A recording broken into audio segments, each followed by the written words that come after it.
okanga ni okanga yer okanga yo okanga yer okanga ni okanga yer okanga yo okanga yer ai goni doni chinya goni nero ma ata goni doni chinya jalin goni ngeyo ma jalolo ni bong chinya ba. Yeah, Joel in Lakwed TV ni armatene wan wati kabero makilwani laro kono dong tie I Gulu city man Gulu city wun mau ti bo penyi Gulu city wanoti in northern Uganda Africa.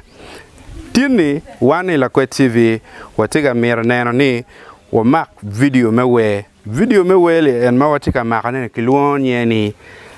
la konkora ni la werne benetie la werne eno bedo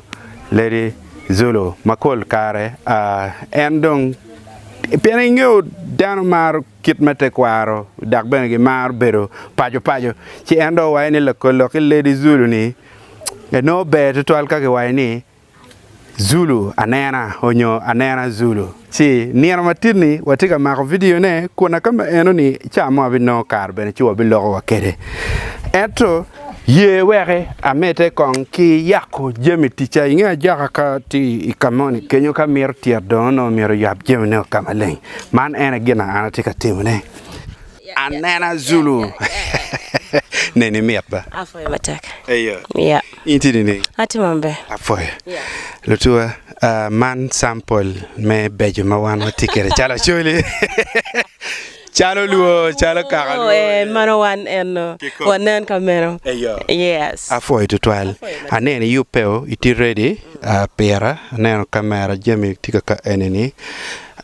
weng tika kor in jemi tichio iwene actually yes jemi weng tie kikome in wele en man ma ini werni ngamo mi ini wer we ma guru twindana kama ene actually ben America where we pikar malaj dan we ngia Lady Zulu but ko be chan be da miti nying magang do bine ya kerna Anena Zulu yes where we ma waka where we mi ma where we actually me repodani out we mi te kwaro but this time atamni kong da we things concerning family yes Jimmy mati me gang Jimmy me no like titi me ken lo nyodo iken lo teno iken lo mege kino mege yeah so atamni aworo chi kwet ma mega no ni out lok duo ye to daro le ania ke wachini chwinyu kano mong chwinyu kano mong anenero ngara che lo tigi je mapola dai chwinye so I kwed ma mega this time atawne ko daka katiki we makilwone la konkora ineno la konkora wajini la konkora pe achoro kwa achora an kikuma you know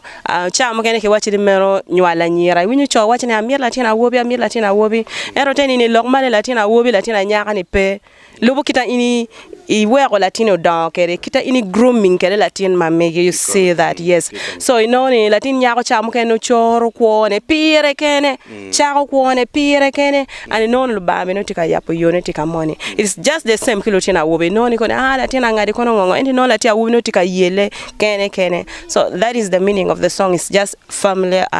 things of family at home nothing much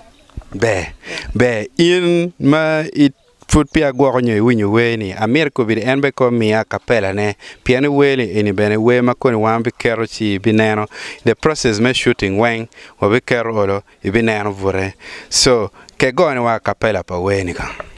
ana choro kuona kena kichia chela konkora pe nena choro kuona kena kichia chela konkora pe ba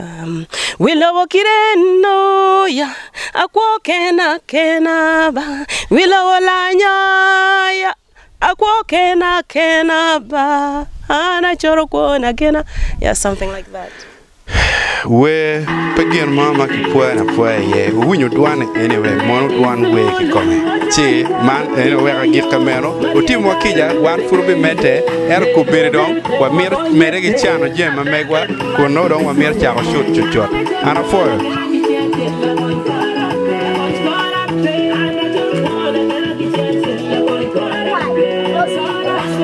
Kire